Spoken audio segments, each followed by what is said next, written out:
Hello, my name is Yersalim Omkel. I'm from Galaxy International School. So I use solar battery, some pipe, and some small fan here inside.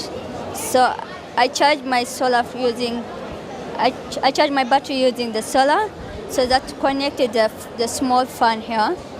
I connected the small fan, as you see here. So it gives me some air condition to move out using this blowing.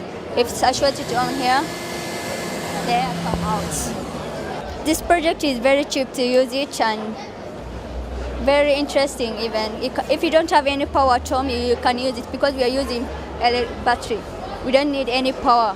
So whenever you go, you can move with it, and very simple to do it. Thank you.